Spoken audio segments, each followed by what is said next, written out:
Hi guys, and welcome to Gas City Gaming's set review of Ixalan. In this video, we'll be taking a look at all the white cards. Now keep in mind, this set review is more focused on limited environments, drafts, pre-releases, sealed events, that kind of thing. If I do think a card's good enough to make it into some kind of constructed format, I'll mention it.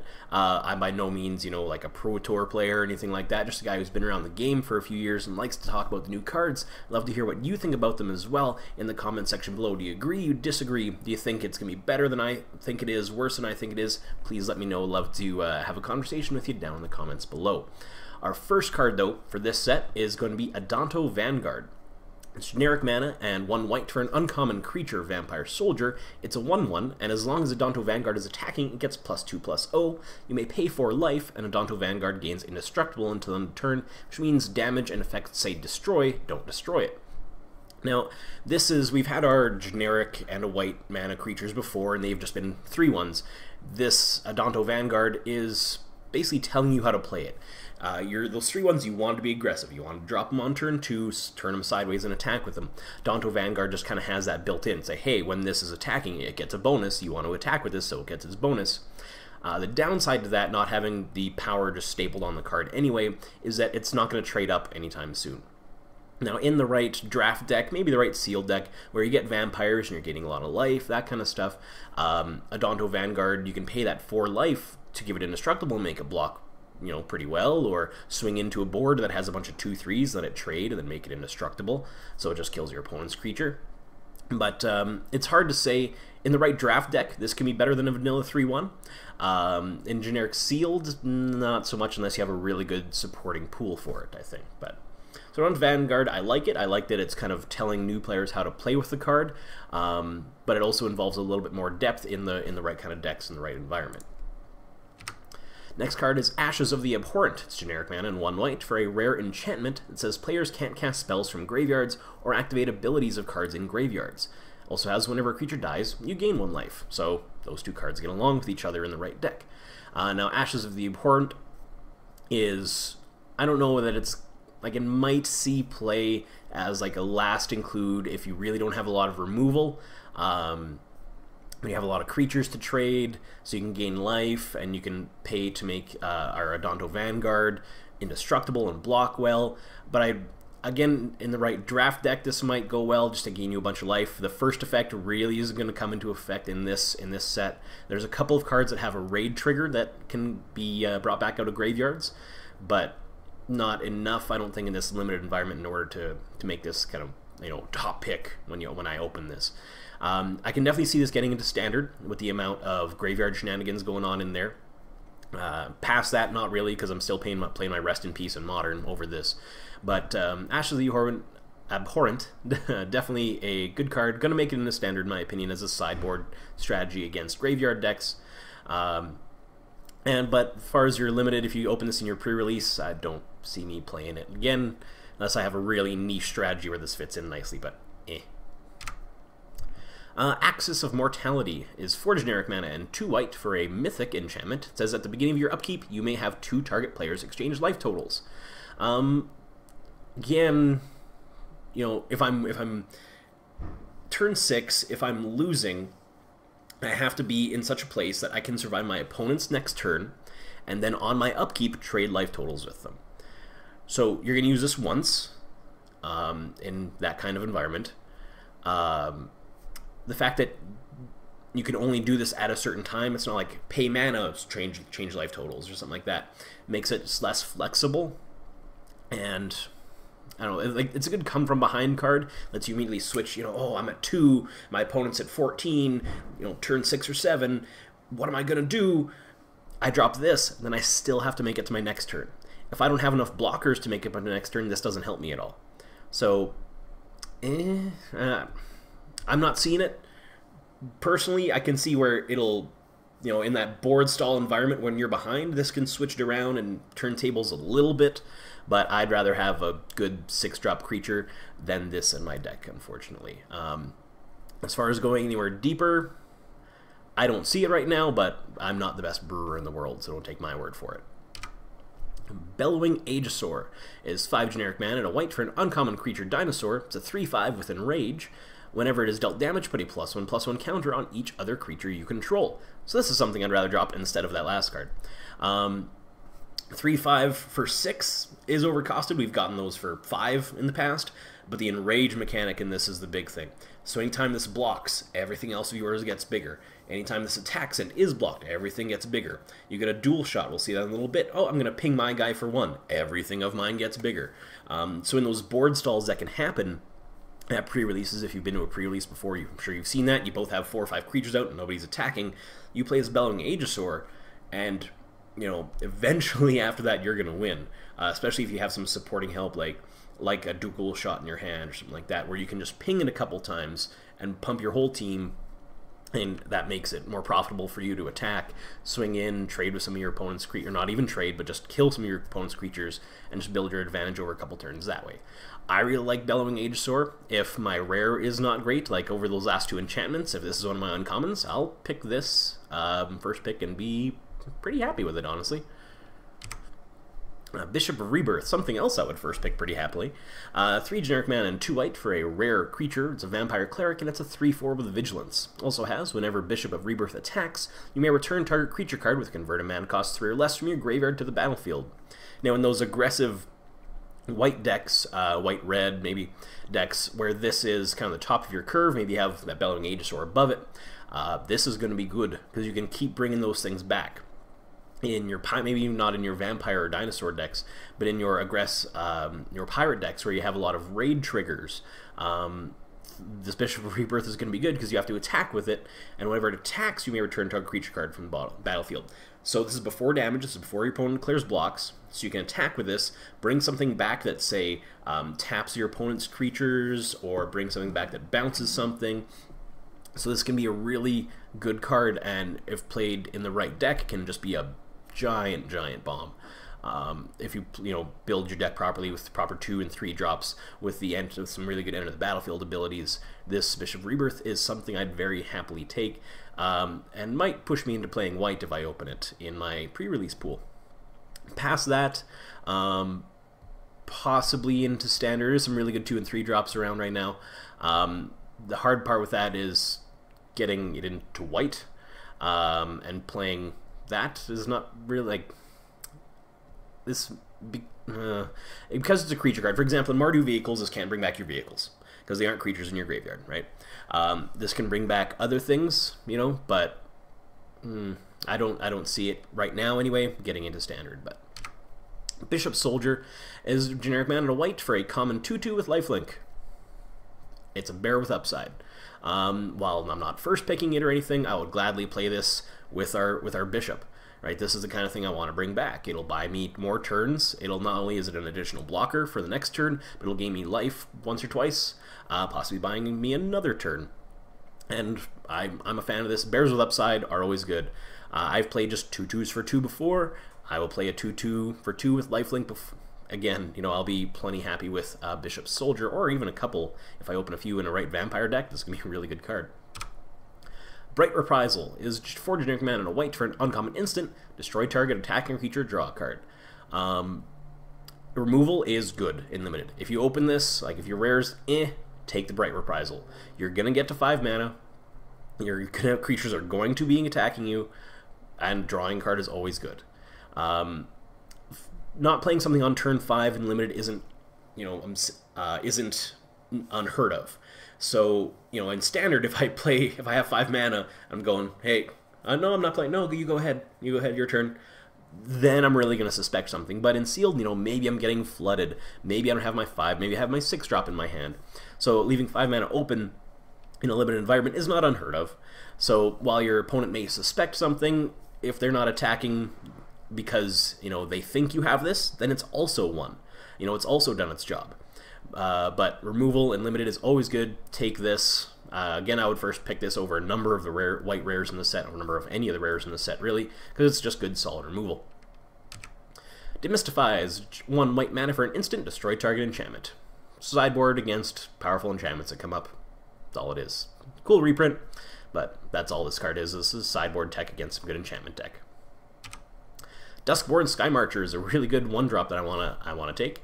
It is 1 white mana for an uncommon creature. It's a vampire cleric. It's a 1/1 with flying, so already it's good.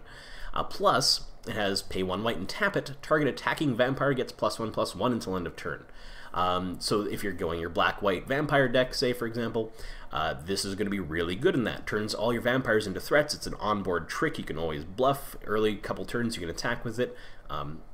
Black-white or blue-white flyers. There's a lot of black-white flyers in this set.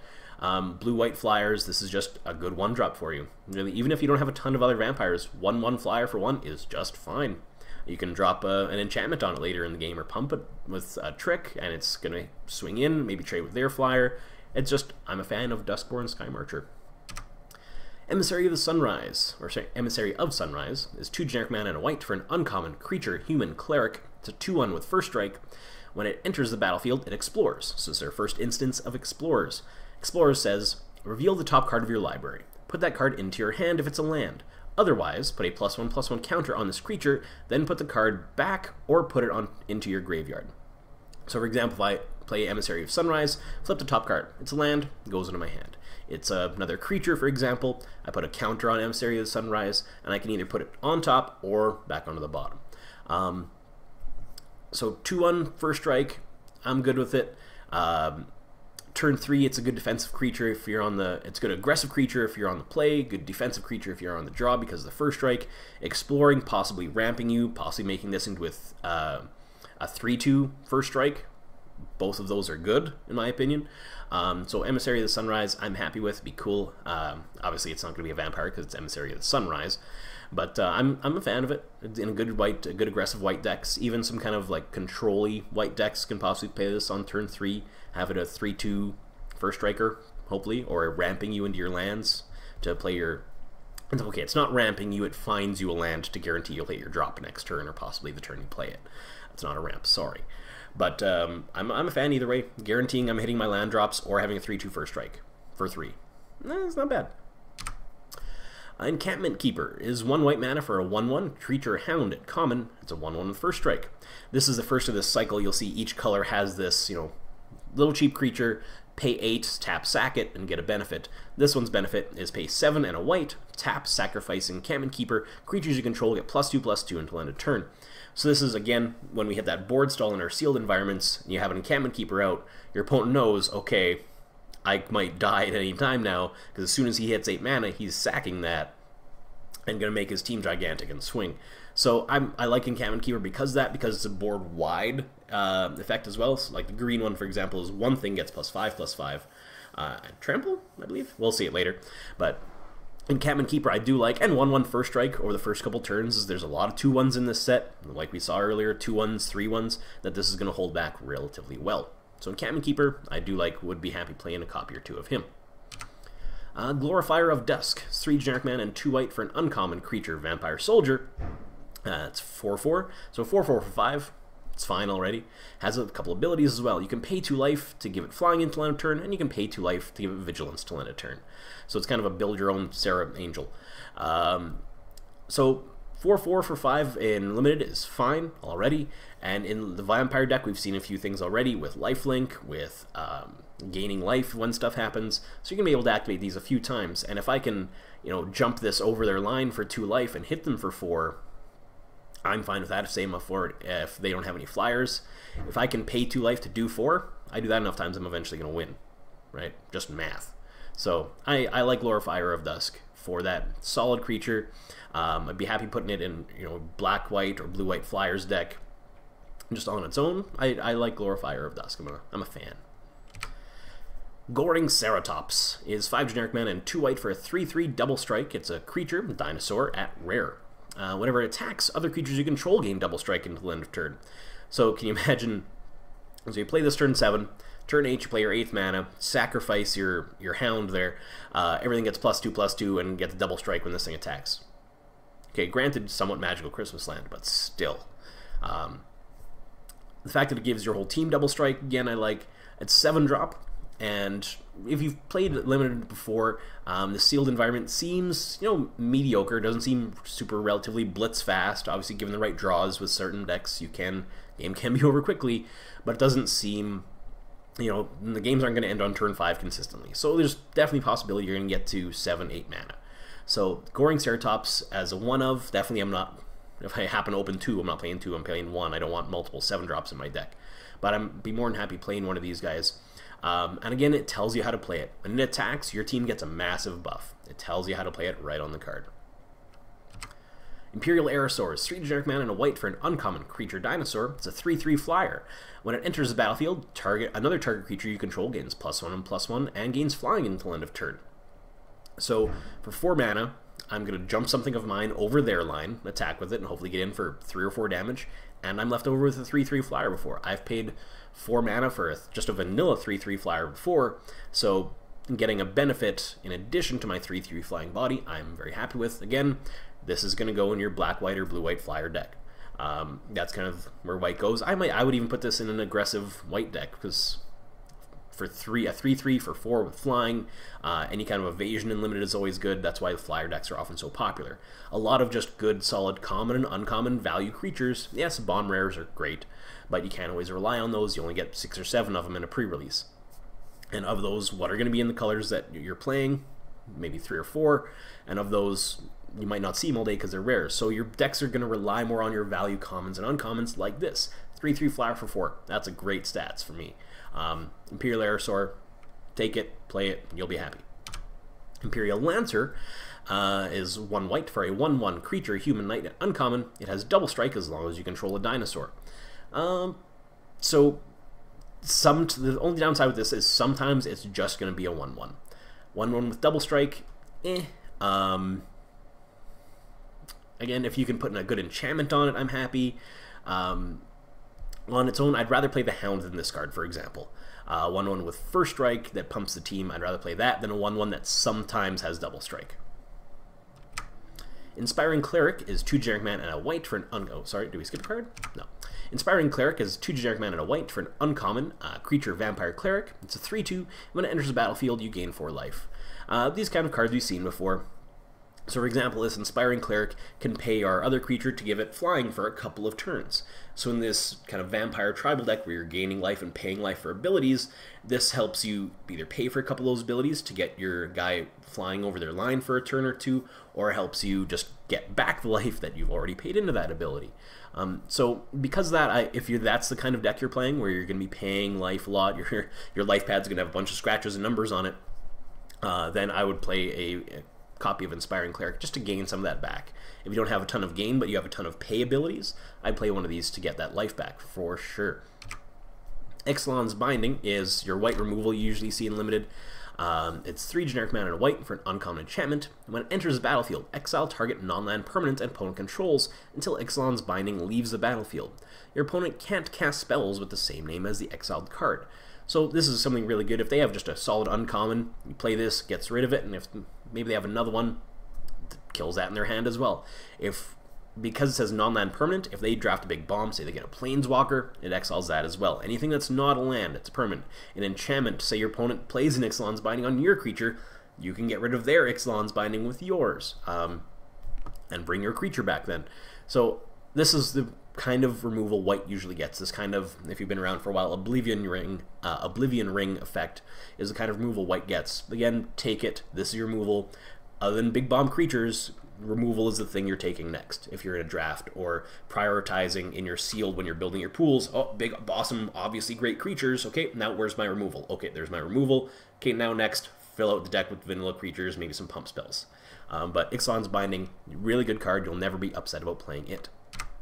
Kinjali's Collars, 1 white for 0/3. Dinosaur spells you cast cost 1 less to cast. It's a human cleric. If you drafted that, you know, kind of maybe the Naya dinosaur deck, if you drafted or in your sealed pool, this would be okay for that. Some of the dinosaurs are really aggressively costed for the abilities that they have, so this, getting them out even a turn earlier yet, could be just devastating, could win you some games. And against more aggressive, low-costed vampire or pirate decks, it's going to block pretty well 2/1s, 1/1s with double strike, for example. This is going to block all day. If that's your kind of deck where you're kind of semi-ramp, this is kind of ramps you, right? Because it's the same as having another generic producing land out. then I could see playing a Kinjali's Caller. Not a bunch of them, but at least one. Kinjali's Sunwing is one of the really good rares that we got in this set. Is 2 generic mana and a white for a flying 2/3, already great. It's a rare creature dinosaur, and creatures your opponents control enter the battlefield tapped. So okay, you're you're playing your dinosaur deck, you're really aggressive, and your opponent just needs blockers. Oh, whoa! All their blockers come out tapped, putting them yet another turn behind. Putting your hasty dinosaurs, that 5/5 with haste and trample, putting that out. They have no blockers, swinging for 5, and plus another 2 with your Sunwing here.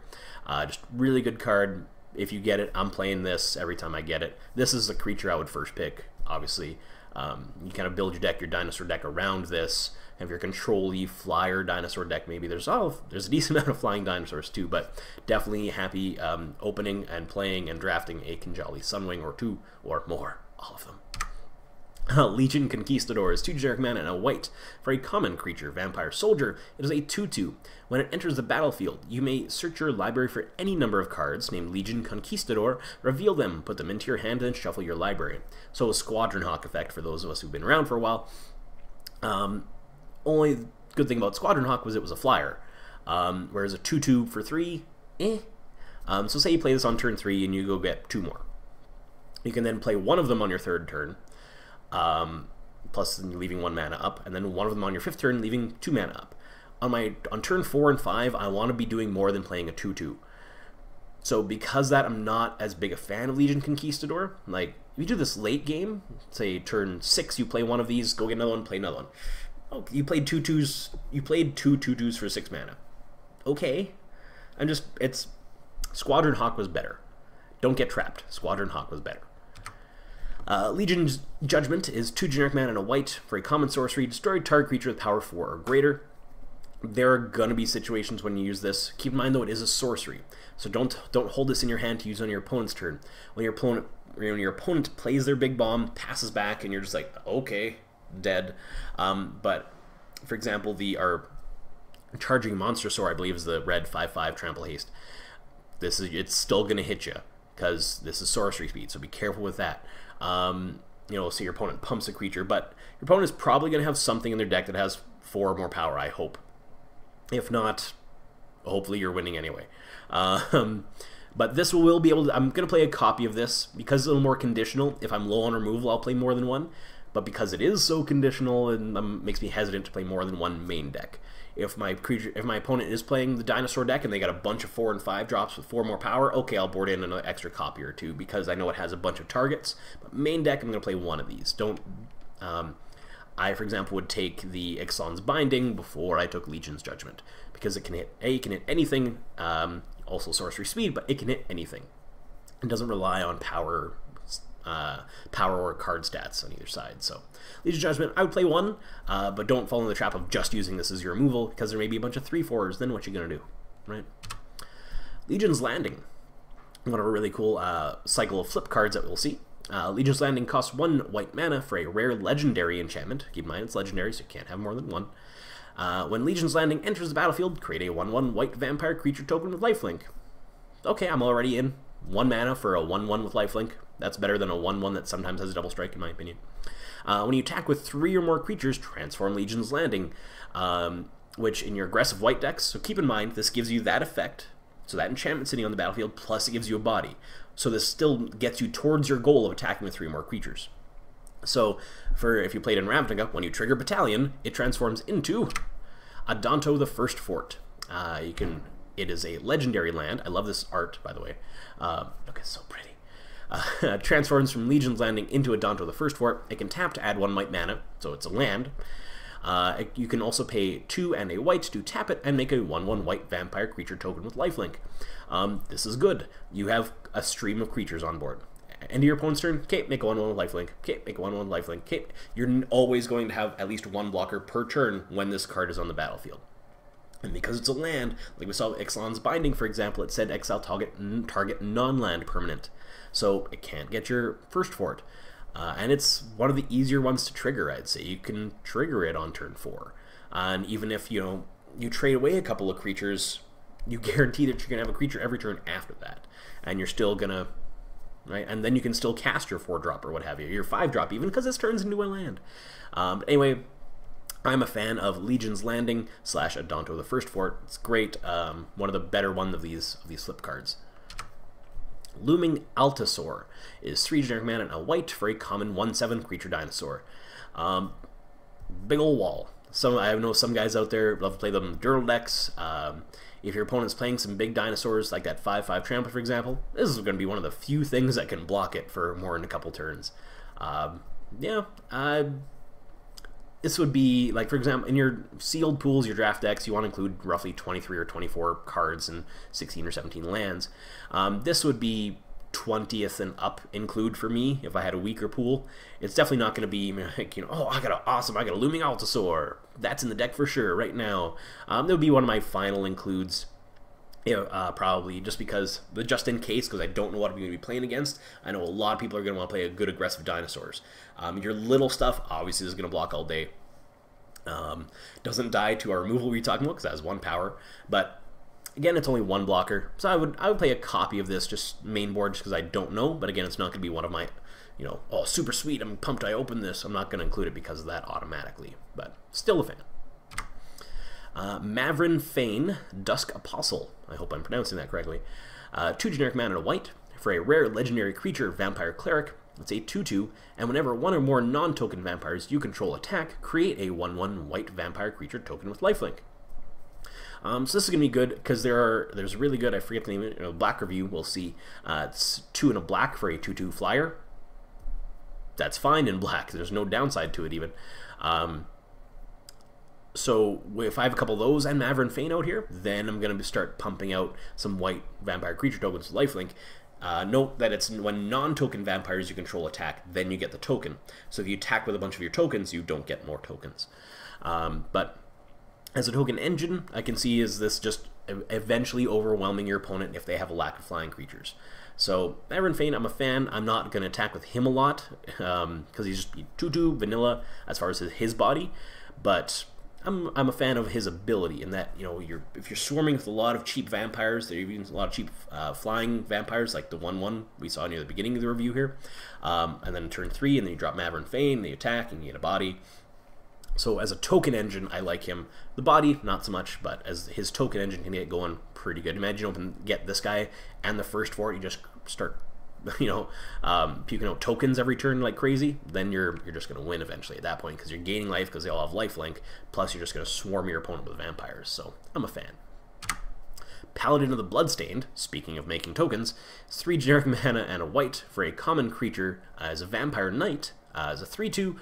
When it enters the battlefield, create a 1/1 white vampire creature token with lifelink. Again, in your vampire deck, this is going to be your include because you want to swarm your opponent with gaining life because you want to pay life for a bunch of abilities as well. So this is one of your things that's going to help you do that. And for 4/3 worth of power for 4 mana, I'm across 2 bodies. I'm good with a Paladin of the Bloodstained, even a couple of these, honestly. Pious Interdiction, 3 generic mana and a white for a common enchantment aura, enchant creature. When Pious Interdiction enters the battlefield, you gain 2 life. Enchanted creature can't attack or block. So this is your pacifism for the set. Again, this is the kind of removal white gets. It's your common, so it's not as good as Ixalan's Binding. Obviously that's better because it just gets rid of whatever card it is. But this is almost as good of it. So again, just like in the art here, if they play their big stompy dinosaur, pass it back to you, you make it sit there. You make it just sit there and be pacified, if you will, not doing anything. So Pious Interdiction, if you're in white and you get a couple of these, just play them, you'll be happy about it. Priest of the Wakening Sun is 1 white mana for a rare creature, human cleric. It's a 1/1.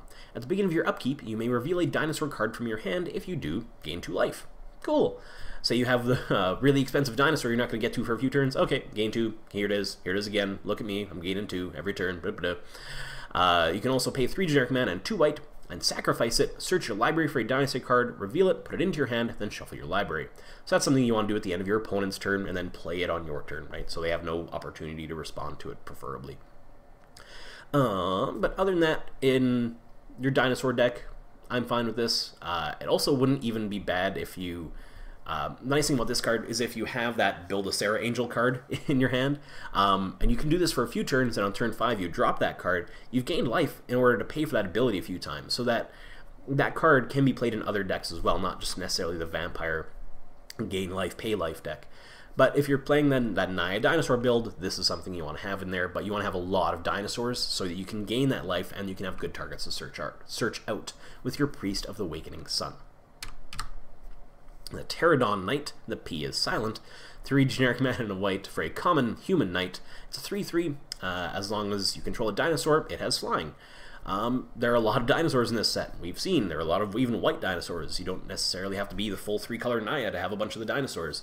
So this will have flying a lot. And I've said before, 4 mana for 3/3. I've played that before. It's a hill giant at worst, and this will have flying a lot. I know I said, I kind of poo-pooed earlier the 1/1 that sometimes has double strike if you control a dinosaur. Flying in Limited is a much bigger effect than double strike, especially on a 1/1. There's a lot of 2/3s in Limited, a lot of 2/1s even, and this is going to block those all day. And plus, you know, if I can drop a dinosaur and have this jump over my opponent's line and break that siege that's going on, that's that gum up on the ground, and have this jump over, okay, 3/3, if I can 3 them 2 or 3 times, that's often just going to win me the game. So that's, to me, is a bigger benefit with a Pterodon Knight here than having a 1/1 with double strike. Right? It's good. Queen's Commission is 2 generic mana and a white for a common sorcery. Create 2 1/1 white vampire creature tokens with lifelink. It's good. Again, in your vampire deck, you want to be swarming. It's good. I don't know what else to tell you. In your dinosaur deck, maybe not. Maybe there's other things you want to play in your dinosaur deck, but in your, say, your Esper or your black-white vampire deck that you're building, this is a card I want to play in that for sure. Again, it gives me blockers, lets me gain life to pay for my abilities, so I can get on the offensive, and I'm fine with it. Rallying Roar, 2 generic mana. Excuse me, guys. 2 generic mana and a white for an uncommon instant. Creatures you control get +1/+1 until end of turn. Untap them. This is your. You can do this one of 2 ways. You can use this as a defense trick. You know, swing into your opponent. Your opponent's like, haha, it's not lethal, no blocks. And then when they swing back at you because you left yourself open, you Rallying Roar, untap your team. They get bigger, block. You know, hopefully only lose a creature or 2 to your opponent who lost a bunch of creatures. Then swing into them for the win on the next turn. Or you can just play this offensively as well. You know, attack, pump your team for hopefully lethal. But it's a good card. It's a really good trick because it's mass untap and mass pump both in 1 card for 3 mana. So I'm a fan of this card. Hopefully, you know, that's the ideal situation, is that this card wins you the game. That's the ideal situation for every card. But Rallying Roar is a solid trick that I'm going to include. Like I said, you know, you have your bomb rares, you have your solid removal after that, and then you're filling out the deck with value creatures and things like this, where it's, the way I look at this card is kind of its pump and removal. Because you played this card, some of your opponent's creatures are going to die. So that's how I tend to view pump cards personally, is that this is going to make it so my creatures live and my opponent's creatures die. So I kind of view these as half pump, half removal. So this is kind of in the same slot as that, okay, value creatures and pump. This is where I'm concluding Rallying Roar in my deck. Raptor Companion, it's adorable. Generic mana and a white for a common creature dinosaur. It's a 3/1. So this is your turn 2 dinosaur, for those cards that care about dinosaurs, your cheap little dinosaur. It's 3/1, so this is going to trade up with our 2/3s that I was talking about earlier. Can't make it indestructible, but this is going to trade up with your opponent's 2/3s, and you can play it on turn 2, turns on your creatures that care about dinosaurs, and you can, if, again, in an aggressive deck on the play against a not-so-aggressive deck, this is just going to, might get in for up to 6 damage too, and then later on trade up for a creature. So I'm happy with Raptor Companion. You gotta watch out though in this set, because in Limited there are dual shots, and just do 1 damage to that, and you're gonna lose stuff like this to that card, unfortunately. But Raptor Companion, I've played these before and I've been happy with them, and I'm gonna play this one again. Ritual of Rejuvenation, 2 generic mana and a white for a common instant, says you gain 4 life and draw a card. 4 life is that line for me where it might not necessarily buy you a turn, but because it also says draw a card, like, I would include pump before I would include Ritual of Rejuvenation, because personally for me, I want to be killing my opponent. I could be at 1 life, as long as my opponent's at 0, it doesn't matter, I still won. Ritual of Rejuvenation, 4 life, for me the line is somewhere around 6-ish. 6 life tends to buy you a turn. But the draw card on this is also tempting, so if I do include this, it's because I don't have anything better. And again, this is going to be like my 22nd, 23rd, 24th card. if I do decide to include it, but I'm real iffy on it. So, like I said, if I say the phrase, I'm going to include this because I don't have anything better, it means I don't want to include this if I don't have to. So, Sanguine Sacrament is X white for a rare instant. You gain twice X life. Put Sanguine Sacrament on the bottom of its owner's library. This is the kind of white card I can get behind because, you know, I can keep this in my hand forever and gain, say, turn 7, I can gain 10 life. And like I said, that's going to buy me a turn, maybe 2 turns. Late in the game, if I draw this and, you know, I'm in a disadvantage, guess what? This is going to buy me another turn. This is not do nothing because I'm probably still going to live through my opponent's turn because this is going to gain me, you know, 10, 12, 14 life, depending on how much mana I'm at. So this is then gets me another draw, essentially. This is, okay, get another turn, get another draw. Yes, it does give my opponent, but it doesn't mean I'm going to lose on my opponent's turn. Whereas drawing something else often will, like gaining 4 life if I'm that far behind, isn't going to do a lot, but I do like Sanguine Sacrament. I'd include a copy of this. Because it also will come back. Put it on the bottom, then if I have a shuffle effect, and I gain, in fact, if this was just gain X life, no. Because it's gained twice X life, yes. Settle the Wreckage, yes. Yes, do it, yes. 2 generic mana and 2 white for a rare instant. Exile all attacking creatures target player controls. That player may search his or her library for that many basic land cards, put those on the battlefield tapped, then shuffle his or her library.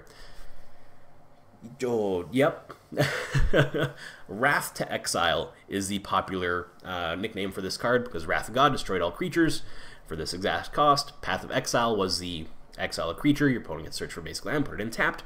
Both cards combined, Wrath to Exile.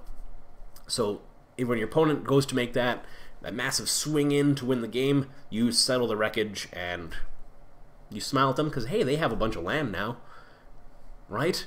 Owning land, it's good to own land, but settle the Wreckage. Obvious, I'm including the board wipe, and limited is always good. Better to have it and not need it than need it and not have it, for sure. And it's attacking creatures, so your creatures stick around. It's all attacking creatures.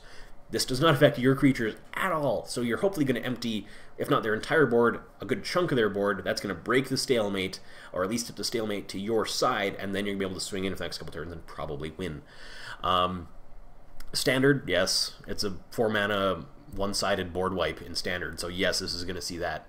Past that, not too sure, but Standard for sure, so I'm really high on Settle the Wreckage, for sure. Sheltering Light is 1 white mana for an uncommon instant. Target creature gains indestructible, then turn, scry 1.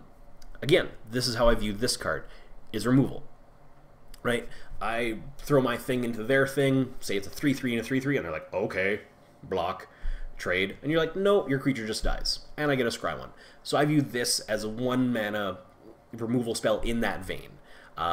If they block it with their 1/1, okay, it dies anyway, but this is going to make it so that my creature lives and their creature dies. That's how I want to play this card, so that's how I'm going to play this. Again, this is a card I would play ahead of the gain 4 life draw card because this will destroy their creature and it will let mine live, as opposed to gaining me 4 life and drawing me a card. So Sheltering Light, I like this card because I view it as removal. Right? Plus, it's card selection. I would play this even if it didn't say scry 1, honestly. I probably would. This is unless, you know, I had obviously bigger, better stuff, but I would play this even if it didn't say scry 1. I like Sheltering Light. Shining Aerosaur, we got our more flying dinos. 4 generic mana and a white for a common dinosaur that has flying, and it's a 3/4. Yes, again, I've told you how I've played worse creatures for this amount of mana. So a flyer that, again, in white is going to be good in your black-white flyer deck or your blue-white flyer deck, even your Naya dinosaur deck. This is going to be good because it's a dinosaur, triggers all your cares about dinosaur things, and it's a 3/4 flyer that, in limited, again, I'm going to say this a lot, and if I'm saying it a lot, it's because it's true. Flying evasion is good in limited, including our Shining Aerosaur here. So 5 mana for a 3/4 flyer. I'd played a couple of these guys and I'd be more than happy about it, unless I had some really awesome bomby 5-drops, but I'd play a couple of Shining Aerosaurs very easily. Skyblade of the Legion is a 1 generic mana and a white for a common vampire soldier. It's a 1/3 flyer. I'd play a couple of these guys too. Again, this is the kind of thing, so you trigger your land that turns into a guy you trigger your enchantment that turns into a land that produces guys because you played a couple of these and were able to attack with your with your flyers, attack 3 creatures, flip your land. Evasion, awesome, 1/3 flyer. 1/3s are going to block the 2/3s all day. Your vampire decks, this is going to be getting in constantly, those little pings at vampire decks. Vampire decks don't often have the big, 6/6 trample, boom, big punch in the face. Just like vampires, they slowly bleed out your opponent. Like, you swarm them with your 1/1 lifelinkers, you swarm them with your small flyers that get over for 1, 2, or 3 damage like this. So Skyblade of the Legion, I'm happy playing a couple of these as well. Slash of Talons, 1 white mana for a common instant, deal 2 damage to target attacking or blocking creature. I play 1 or 2 of these. It's no impeccable timing. Impeccable timing to get 3 damage, but this is going to make it so, if they happen to multi-block your creature, or just they have an X2 that's attacking you, this lets your smaller creature block it and then lets you trade with it. If they say they have a 5/5, you block it with your 3/3 Slash Talons and their creature dies. Yes, you got 2 for 1, but you had to get that 5/5 off the board really badly. So Slash of Talons, again, not the best removal you can have, but definitely one I would play. Steadfast Armosaur is a 3 generic mana and a white for an uncommon dinosaur. It's 2/3 of vigilance. Okay, I'm good with that, just on sake of body-wise. I've played, that for those stats before. He also has an ability for 1 generic mana and a white. You can tap it. Steadfast Armosaur deals damage equal to its toughness to target creature blocking or blocked by it. So it has a on-card, not even fight mechanic, but fall of the hammer mechanic. So it's 3. So if this can block a X3 and before damage, just kill it if you have 2 mana open. I'm going to play a Steadfast Armosaur. I'm going to be very happy about it. If it attacks, because it has Vigilance, it can still tap, right, and do its ability. So your opponent cannot block this creature with an X3, or else that creature will just die. Basically, is how I'm always going to play this card. Okay, I'm gonna attack my Armosaur. You have a bunch of 3/3s. Go ahead, block it. Whatever you block it with is just going to die. You're going to have to multi-block in order for you to kill this creature, and one of your things is going to die. So I'm a fan of Steadfast Armosaur, if you couldn't tell. Sunrise Seeker is 4 generic mana and a white for a 3/3 human scout at common with vigilance. When it enters the battlefield, it explores. We've gone over explores. This one I'm not so pumped about. It could be a 4/4 vigilance. Could still be a 3/3 vigilance. This is going to be one of my creatures that, again, like our Steadfast Armosaur, that's going to make it not into my bomb creatures. That's going to be one of my first picks when I start filling out the body of my deck. For 5 drops, though, I'd rather have our 3/4 flyer that we just went over than the Sunrise Seeker here, because it's better chance of that getting in for damage. The evasiveness of that, along with the same power and actually bigger toughness, even though it doesn't necessarily have vigilance, I'm more excited about that than I am about Sunrise Seeker here. I would, however, play it if, this again would be one of my 20th to 23rd, 24th cards in my deck, probably, if I didn't get other stuff like a couple of those 3/4 flyers, for example. But Sunrise Seeker is borderline playable to me. 4/4 Vigilance is nothing, for 5 is nothing to sneeze at, but it might not be that, and like I said, I'd rather have aggressive evasiveness. Depends on the kind of deck you're making. If you're making like an Esper or blue-white deck and you need stuff to gum up the ground, okay, then Sunrise Seeker, but there's other stuff in my opinion. Territorial Hammerskull, 2 generic mana and a white for a common dinosaur. Whenever it attacks, tap target creature an opponent controls, and it is a 2/3. This is the kind of thing in your good aggressive decks you want to drop. So turn 4, when this attacks, you get to tap their 4/4 that they played on their turn, say if you're on the draw. You get to tap their biggest thing that would just trade with this, and they have to decide whether or not they want to block with their 2/2 and have it die, right? So every turn this attacks, you just get to tap their biggest thing and let your creature swing in. So Territorial Hammerskull here, I would even play in a non-dinosaur-centric deck because of that. Because this effect is usually really good. Don't have to put it in your dinosaur deck, but I would definitely play a copy or 2 of it. Tocarli, I'll butcher this, Tocarli Honor Guard is 1 generic mana and a white for a rare creature, human soldier. When entering the battlefield, don't cause abilities to trigger. Creatures entering the battlefield don't cause abilities to trigger, and it's a 1/3. Now, you have to be careful when you put this in your deck. Don't put this in your deck if you have a lot of enter the battlefield abilities. For example,